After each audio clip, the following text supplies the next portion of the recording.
आज सिंथेसिस की जो हमारी सीरीज चल रही है उसी सीरीज को फिर हम कंटिन्यू करते हुए उसी में आज कॉम्प्लेक्स सेंटेंस का एडजेक्टिव क्लास हम कंप्लीट करेंगे। इसके पहले के क्लास में हमने कॉम्प्लेक्स सेंटेंस का नाउन क्लास कंप्लीट किया और उसकी एक्सीलेंट बुक की हमने एक्सरसाइज उसकी कंप्लीट की।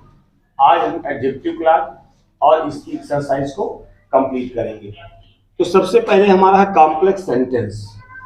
अब कॉम्प्लेक्स सेंटेंस के बारे में इसके पहली क्लास में कंफर्म हो चुका है कि कॉम्प्लेक्स सेंटेंस वे वाक्य होते हैं जिसमें एक प्रिंसिपल क्लॉज होता है और एक सबऑर्डिनेट क्लॉज होता है।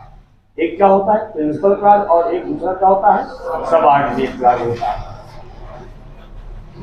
और नाउन क्लॉज के बारे में हमने बताया था कि जब इनको हम आपस में जोड़ेंगे, सिंथेसिस के लिए हम हरदम कह रहे हैं कि इनका अर्थ हमको निकालना है। जब हम इसको आपस में जोड़ेंगे तो नाउन क्लॉज में हमारा का से शब्द प्रारंभ होता है। किस चीज से प्रारंभ होता है? का से। अगर का से प्रारंभ हो जाए तो हम ये समझ जाएंगे कि हमारा वाक्य 99% नाउन क्लॉज का है। तो अब एडजेक्टिव क्लॉज क्या होता है, एडजेक्टिव क्लॉज हम पहचानेंगे कैसे? आइए अब इसकी थोड़ा सा डिफिनेशन देख ली जाए और उसके बाद नाउन एडजेक्टिव क्लॉज होते क्या, ये बनते कैसे हैं, इसको हम पढ़ते हैं। अब ये हमारी एडजेक्टिव क्लॉज कुछ डिफिनेशन है जिसको हमने अपने भाषा में आप लोगों को समझाने का प्रयास किया है। अब एडजेक्टिव क्लॉज के बारे में थोड़ा सा समझ लेते हैं ताकि हमको इसकी सेंटेंस बनाने में आसानी हो। क्या हो? हमको आसानी हो। तो एडजेक्टिव क्लॉज होता क्या, पहले तो ये जानना है। एडजेक्टिव मींस जैसा कि हम जानते हैं एडजेक्टिव मींस विशेषण होगा। एडजेक्टिव मींस क्या होता है? विशेषण होता है। अब विशेषण होगा तो किसकी विशेषता बताएगा? किसी नाउन की विशेषता बताएगा या किसी प्रोनाउन की विशेषता बताएगा। अब जब जो शब्द किसी नाउन या प्रोनाउन की विशेषता बताते हैं तो कॉम्प्लेक्स सेंटेंस में एडजेक्टिव क्लॉज बनाने के लिए हम रिलेटिव प्रोनाउन का प्रयोग करते हैं या तो रिलेटिव एडवर्ब का प्रयोग करते हैं। किसका प्रयोग करते हैं? या तो रिलेटिव प्रोनाउन का प्रयोग करेंगे या तो रिलेटिव एडवर्ब का प्रयोग करेंगे। अब रिलेटिव प्रोनाउन कौन से शब्द है, रिलेटिव एडवर्ब कौन से शब्द है, ये अभी आपके सामने आप लिस्ट लिखी हुई है, लिस्ट में कंफर्म में चल जाएगा। तो रिलेटिव प्रोनाउन और रिलेटिव एडवर्ब की मदद से, रिलेटिव प्रोनाउन और रिलेटिव एडवर्ब की मदद से जो किसी संज्ञा शब्द या किसी प्रोनाउन की, किसी नाउन या प्रोनाउन की जो विशेषता प्रकट करेगा, इन रिलेटिव प्रोनाउन या रिलेटिव एडवर्ब को हम उसके बिल्कुल पास में रख करके वाक्य को कहाँ बदल देते हैं? एडजेक्टिव क्लॉज में बदल देते हैं। अब चलिए इसकी थोड़ा सा परिभाषा हम समझें तो और क्लियर हो जाए। कहता है जब एक वाक्य में आए हुए नाउन या प्रोनाउन के बारे में, क्या लिखा हमने कि जब किसी एक वाक्य में कोई नाउन होगा या कोई प्रोनाउन होगा, उसके बारे में दूसरे वाक्य में कोई बात कही गई हो, उस नाउन या प्रोनाउन के बारे में दूसरे वाक्य में क्या कही गई हो, कोई बात कही गई हो, तो एडजेक्टिव क्लॉज का प्रयोग करते हैं तो वाक्य हमारा कौन सा क्लॉज बन जाता है? एडजेक्टिव क्लॉज बन जाता है। तथा इन वाक्यों को जोड़ने वाले, अब एडजेक्टिव क्लॉज बनेगा हमारा कैसे, तो उसके बारे में हमने लिखा कि इन वाक्यों को जोड़ने वाले रिलेटिव प्रोनाउन या रिलेटिव एडवर्ब को उन संज्ञा, उन नाउन या प्रोनाउन के पास रखते हैं जिनके बारे में कोई बात कही जाती है। फिर देखिए एडजेक्टिव क्लॉज किसी रिलेटिव प्रोनाउन या किसी रिलेटिव एडवर्ब के प्रयोग करने से बनता है या बनती है। ये शब्द हमारे निम्न है। अब रिलेटिव प्रोनाउन क्या है, रिलेटिव एडवर्ब क्या है, ये हमने लिखा रिलेटिव प्रोनाउन और ये हमने लिख दिया रिलेटिव एडवर्ब। जिसे हमारा पहला हु माने जो या जिसे, फिर हमने लिखा हुज माने जिसका, फिर हमने लिखा हुम मींस जिसे या जिसको, विच मींस होता है जो या जिसे, व्हाट जितना है जो कुछ भी है सब, अगला है दैट मींस जो। ये हमारे क्या रिलेटिव प्रोनाउन है, इट से और भी। नेक्स्ट है हमारा रिलेटिव एडवर्ब। अब रिलेटिव एडवर्ब कौन शब्द है? वेयर मींस जहां, व्हेन मींस जब, व्हाई मींस जिस कारण, या हाउ मींस होता है जैसे या जिस। अब हमने एक नोट आपको लिखा है थोड़ा सा पहचानने के लिए कि हम कैसे पहचानेंगे कि ये वाक्य हमारा एडजेक्टिव क्लॉज का ही है। जब हम इसकी सिंथेसिस बनाएंगे अपने मन में हिंदी में, हमने नाउन क्लॉज के बारे में बताया था, जब हम हिंदी में इसको सिंथेसिस करते जोड़ते हैं तो वहां पर शब्द हमारे क्या आते हैं? का आता है। क्या आता है? का आता है तो समझना कि वाक्य हमारा कौन सा क्लास है, नाउन क्लास है। एडजेक्टिव क्लास ये थोड़ा हल्की से ट्रिक है, समझाने का प्रयास है। और एडजेक्टिव क्लास में क्या होगा, जहां पर जा आ जाए, क्या आ जाए, जब वाक्यों को जोड़ेंगे और जा शब्द आ रहा हो तो समझ जाइए कि वाक्य हमारा कौन सा क्लास है, एडजेक्टिव क्लास है। कौन सा क्लास है? अब एक एग्जांपल हमारे सामने है, वाक्य है कि she had a mobile, she had a mobile, it was very costly. अब इसका हमने हरदम बताया है कि क्या निकाले, पहले इसका हिंदी का अर्थ निकाले। क्या निकाले? अर्थ। तो सी हैड अ मोबाइल, उसके पास क्या है, एक मोबाइल।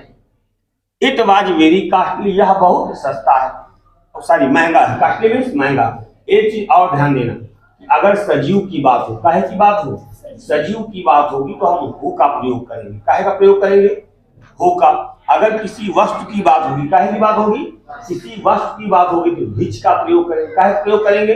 विच का।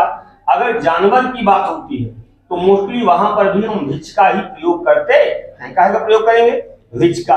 अगर प्लेस की बात होती, स्थान की बात होगी तो हम काहे का प्रयोग कर देंगे? वेयर का। जगह के लिए काहे का प्रयोग होगा? वेयर का। तो इतना थोड़ा सा दिमाग में रखना है हमको कि किसके साथ हमको क्या लगाना है। बात हो रही है व्यक्ति की, हम लगा देंगे जानवर वाला रिलेटिव प्रोनाउन या रिलेटिव एडवर्ब, तो वाक्य हमारा क्या हो जाएगा? टोटली रॉन्ग हो जाएगा। क्या हो जाएगा? तो हमको इन चीजों को भी अपने दिमाग में रखना है। तो अब देखिए इसका कहता है सी हैड अ मोबाइल, उसके पास मोबाइल था। इट वाज वेरी कॉस्टली, यह बहुत महंगा था। तो क्या बहुत महंगा था? पहले वाक्य में किस नाउन या प्रोनाउन के बारे में दूसरे वाक्य में बात की जा रही है? पहले वाक्य में कोई हमारा ये नाउन है, मोबाइल क्या है, हमारा नाउन है। इस नाउन के बारे में दूसरे वाक्य में क्या की जा रही, बात की जा रही कि मोबाइल तो है लेकिन मोबाइल कैसा है, मोबाइल कैसा है, बहुत महंगा है। तो अब देखिए इन रिलेटिव प्रोनाउन या रिलेटिव एडवर्ब का हम प्रयोग करेंगे और प्रयोग करके इस प्रकार वाक्य को सिंथेसिस करेंगे, कंबाइन करेंगे कि दोनों वाक्यों का अर्थ हमको एक में मिलने लगे और इसमें से कोई एक उचित रिलेटिव प्रोनाउन या रिलेटिव एडवर्ब का प्रयोग हो जाए। अब बताओ मोबाइल वस्तु है, व्यक्ति है या स्थान है? क्या है? वस्तु है। तो अभी हमने वस्तु के लिए क्या बताया है, क्या बताया है, ये तो कहता सी हैड अ मोबाइल, उसके पास एक मोबाइल है। और हमने बताया कि जो जिसके बारे में मेंशन किया जाए, उल्लेख किया जाए, रिलेटिव प्रोनाउन या रिलेटिव एडवर्ब का प्रयोग उसी के बिल्कुल पास में करते हैं, ये तो बताया है। तो she had a mobile which was very costly, उसके पास एक मोबाइल है। क्या हुआ? सी हैड अ मोबाइल, उसके पास क्या, एक मोबाइल है जो क्या है, बहुत सस्ता है। तो मोबाइल के बारे में तो बात हो रही है जो बहुत महंगा है, ठीक। तो हमारा क्या हो जाएगा, सी हैड अ मोबाइल। अब मोबाइल के बारे में, इस नाउन या प्रोनाउन के बारे में बात हो, मोबाइल क्या हमारा नाउन है, क्या है, नाउन है। अब इसके बारे में मेंशन किया जाए जो क्या है, बहुत सस्ता है। तुमने क्या लगा दिया, व्हिच वाज वेरी कॉस्टली, जो बहुत महंगा है, जो बहुत क्या है, महंगा है। क्लियर हुआ कि नहीं, समझ में आया कि नहीं? और देखिए ये जो हमने नोट लिखा है, एडजेक्टिव क्लॉज का हिंदी में अर्थ निकालने पर प्रायः किस शब्द, कौन शब्द आता है, जा। सी हैड अ मोबाइल, उसके पास एक मोबाइल है या था जो बहुत महंगा है। क्लियर हो गया कि नहीं, जा आया कि नहीं आया? और देखिए अगले एग्जांपल देखिए, अगला वाक्य है हमारा, हमने लिखा I have a dog, I have a dog, it is very faithful, it is very faithful. अब यहां पर देखिए कहता आई हैव अ डॉग, मेरे पास एक कुत्ता है, मेरे पास एक कुत्ता है। इट इज वेरी फेथफुल, यह बहुत वफादार है, यह बहुत वफादार है। कहता प्रथम वाक्य में कोई नाउन होगा या कोई प्रोनाउन होगा, उस नाउन या प्रोनाउन के बारे में दूसरे वाक्य में कोई बात कही गई होगी। जब दूसरे वाक्य में उस नाउन या प्रोनाउन के बारे में कोई बात कही जाए तो उस नाउन या प्रोनाउन को रिलेटिव प्रोनाउन या रिलेटिव एडवर्ब का प्रयोग करके वाक्य को एडजेक्टिव क्लॉज में बदल देते। समझ में आ रहा है ना? तो अब क्या हो जाएगा, आई हैव अ डॉग, मेरे पास एक कुत्ता है। इट इज वेरी फेथफुल, या बहुत वफादार है। तो मेरे पास एक कुत्ता है, क्या हो जाएगा, जो बहुत वफादार है। जा आ गया ना, आया कि नहीं आया? तो अब अभी हमने बताया जानवरों के लिए क्या लगाते हैं, क्या लगाते हैं, विच लगा देते हैं। तो क्या हो जाएगा कि I have a dog which is very faithful, which is very faithful. Clear हुआ कि नहीं हुआ? क्लियर हुआ कि नहीं हुआ? बताइए, आप लोग बताइए। अभी कम हुआ है, अभी कम हुआ है। और हमारा वाक्य है कि a man came to me yesterday, he was blind. समझना इसको, थोड़ा सा नहीं तो घूमोगे। कहता a man came to me yesterday, एक आदमी कल मेरे पास आया, एक आदमी कल मेरे पास आया। ही वॉज ब्लाइंड, वह अंधा था। तो एक आदमी कल मेरे पास आया जो अंधा था। तो जा रहा कि नहीं? ये लॉजिक जो है ये काम कर रहा है कि नहीं काम कर रहा? काम कर रहा ना। समझ में पूरा पूरा आ रहा कि अभी कंफ्यूजन है कहीं पर किसी को भी? तो आप लोग भी बताइएगा, कंफ्यूजन हो तो जरूर बताइएगा। हमारा प्रयास ये है कि एक जितनी सरल से सरल भाषा में आपको समझाया जा सके उतनी सरल भाषा का हम प्रयोग करते हैं कि आपके दिमाग में एक बार में चीजें पहुंच जाएं। और एक बार और अगर ये क्लास आप लोगों को यूजफुल लग रही हो तो आप अपने जो साथी हैं, क्लासमेट्स हैं, उनको जरूर से जरूर शेयर कीजिएगा। आइए अब देखिए यहां पर कहता है, अब इस वाक्य में देखिए किसके बारे में दूसरे वाक्य में कोई बात कही जा रही है? किसके बारे में? अ मैन के बारे में। इसके बारे में बात की जा रही ना, इस नाउन या प्रोनाउन के बारे में दूसरे वाक्य में बात कही जा रही ना। तो हमने बताया क्या, आप जब लगाओ जो अंधा था तो आदमी है, तो आदमी के लिए जो शब्द आएगा तो क्या लगेगा, क्या लगेगा, हु लगेगा। अब इस हु को हम लिखेंगे कहां? इस हु को लिखेंगे कहां? हमने बताया उस नाउन या प्रोनाउन के बिल्कुल पास में लिखते हैं जिसके बारे में कोई बात कही जाती है, जिसके बारे में कोई बात कही जाती है। क्या हो जाएगा, a man,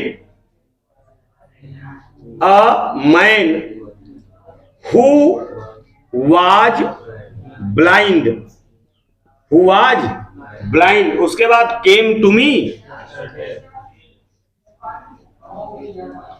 came to me yesterday. Clear हुआ?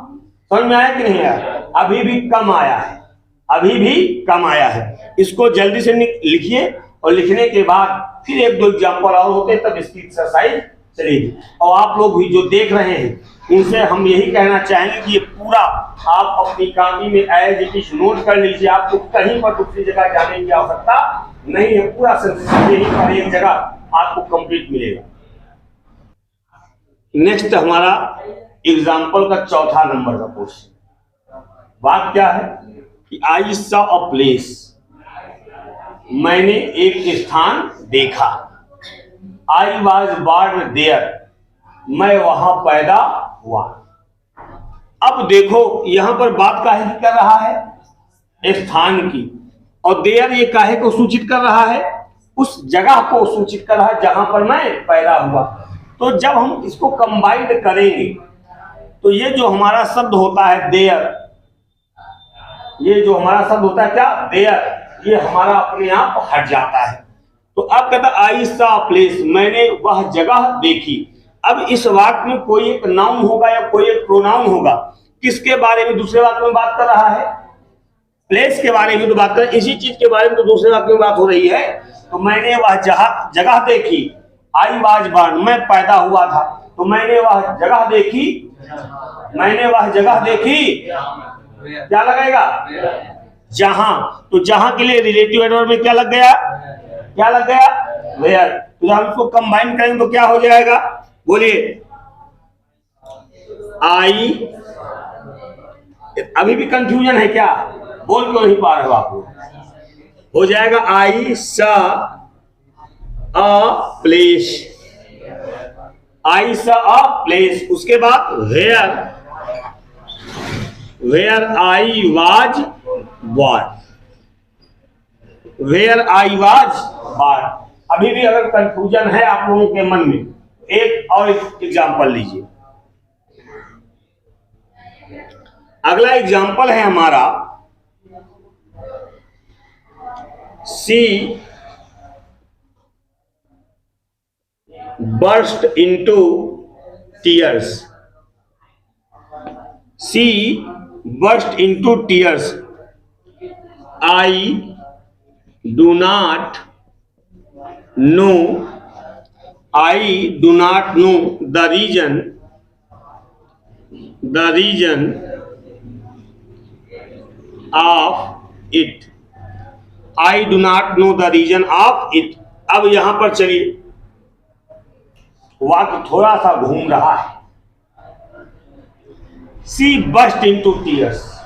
वह जोर जोर से रोने लगी। I do not know the reason of it.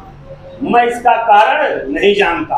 अब देखो, जब कारण आ जाए, कारण के लिए देखिए यहां पर क्या है, क्या है, why। तो अब इसको हम करेंगे कैसे? जब कारण की बात होता है, मैं नहीं जानता कि किस कारण से वह रोने लगी।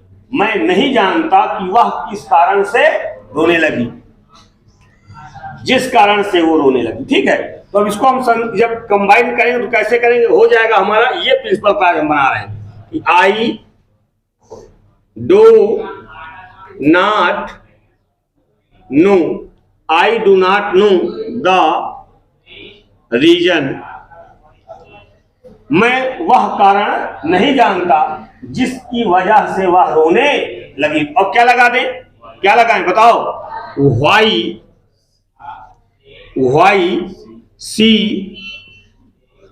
Burst into tears. She burst into tears. Clear हो गया कि नहीं? अब ये हमारे एग्जाम्पल थे। अब इसी के तुरंत बाद जो हमारी एक्सीलेंट ग्रामर की बुक है, जिसमें प्रीवियस ईयर के बहुत से क्वेश्चन दिए रहते हैं, अब इसको आप लिखने के बाद आइए हम उस एक्सरसाइज को कंप्लीट करते हैं, ताकि एग्जाम में कोई भी प्रश्न आए तो ऐसा ना रहे कि हमने उसको नहीं पढ़ा, और बढ़िया से उसकी सिंथेसिस हमारे द्वारा बन जाए और 2 नंबर हमारे कंप्लीट हो जाए। कितने नंबर हमारे कंप्लीट हो जाएंगे? 2 नंबर। तो मोस्टली आपकी जो एक्सरसाइज है वही से आते हैं अधिकतर, और अगर उससे नहीं आते तो उससे रिलेटेड कोई ना कोई एग्जामिनर क्वेश्चन सेट करेगा, तो उसको हमको पढ़ करके अर्थ निकाल कर समझ कर उसकी सिंथेसिस बना देनी है। तो उसको जल्दी से कंप्लीट कीजिए, फिर हम चलते हैं इसकी एक्सरसाइज पर।